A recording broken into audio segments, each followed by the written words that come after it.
बिहार के गया जिले के वजीरगंज विधानसभा क्षेत्र में पड़ता है बुधौल गांव और ये है यहाँ का सुंदरपुर टोला। इस टोले में महादलितों के घर हैं। केंद्र सरकार ने सौभाग्य योजना के तहत 2018 में ही बिहार को 100% विद्युतीकृत घोषित कर दिया था, यानी बिहार के हर घर तक बिजली पहुंचाने की बात कही गई थी। लेकिन सुंदरपुर टोला आज भी बिजली की राह देख रहा है। सिर्फ बिजली ही नहीं, यहाँ नीतीश सरकार की नल जल योजना भी कहीं नजर नहीं आती।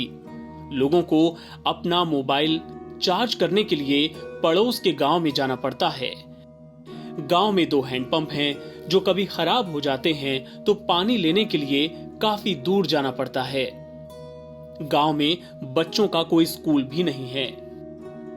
लोग नेताओं को मूलभूत सुविधाओं के लिए कह कह कर थक गए, लेकिन जमीन पर कोई काम ना हुआ।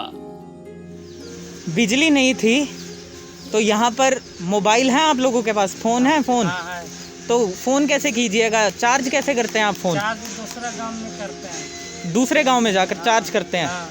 तो नेटवर्क आता है यहाँ पर या कॉल भी दूसरे गांव में जाकर करने? नहीं आता है, नेटवर्क नहीं आता उतना नहीं आता है, उतना नेट नहीं चलता है, नेट टावर है ये नहीं है। तो मतलब जो बाकी जितने भी आप दूसरे गांव से या बिहार से कटे हुए हैं आप लोग, तो दूसरा गांव कितनी दूर है यहाँ से? बस लगते है। तो सिर्फ एक बैटरी, अपने मोबाइल की बैटरी चार्ज करने के लिए आपको दूसरे गांव जाना होता है। हाँ। और पानी का भी मैंने यहाँ पर देखा है कि पानी सिर्फ 2 नल के हैं यहाँ पर। हाँ, 2 है। तो उसके अलावा किसी भी घर में नल नहीं है क्या? नहीं, किसी भी घर में नहीं। तो जो नीतीश जी कह रहे हैं कि हमने जल नल योजना शुरू की थी कि घरों तक, सबके घरों में नल होगा, आपके घरों में जब नल नहीं आया तो आप पूछे नहीं क्या किसी से? यहाँ नहीं आया, पूछे मगर रह गया, वो दूसरे गांव में रह गया, बुधौल में रह गया।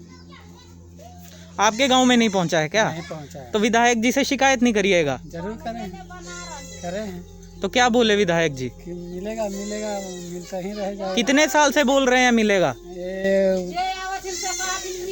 ये 10 साल से 15 साल से ऐसे ही बोल रहे हैं, मिलेगा, वोट दीजिए, बना देंगे इतनी बोलते हैं। गांव में रात के समय लोग किस तरह की मुश्किलें झेलते हैं, ये जानने के लिए हम अंधेरा होने तक यहाँ रुके। कुछ लोगों ने यहाँ इमरजेंसी लाइट रखी है जो बहुत जरूरत पड़ने पर ही जलाई जाती है। रात में ही हमें पता चला कि गांव में बिजली विभाग की टीम पहुंची है जो यहाँ बिजली की तार खींच रही है। पूछने पर बताया कि अचानक ऊपर से ऑर्डर आया है और अब यहाँ 1 दिन में बिजली चालू हो जाएगी। तो एकदम पहले, मतलब एकदम से ही ऑर्डर आए थे क्या? हाँ, एकदम से ही डायरेक्ट ऑर्डर आया जी। और डायरेक्ट आया तो हम लोग बॉक्स और तार दोनों साथ में लगाते हुए जाते। पोल भी आज ही आया, पोल खड़ा भी आज ही हुआ, तार भी आज ही खिंचा रहा। अच्छा, उसके बाद ही कल यहाँ बिजली आ गई जी। कल एकदम शाम तक यहाँ गांव में लाइन चाहिए तो चाहिए। ठीक।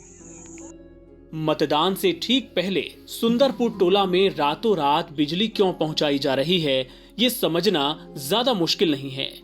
लेकिन बड़ा सवाल यह है कि सुंदरपुर टोला को इतने सालों तक बिजली से आखिर महरूम क्यों रखा गया, और बाकी मूलभूत सुविधाओं का क्या, जिसकी ये गांव अब भी बाट जोह रहा है।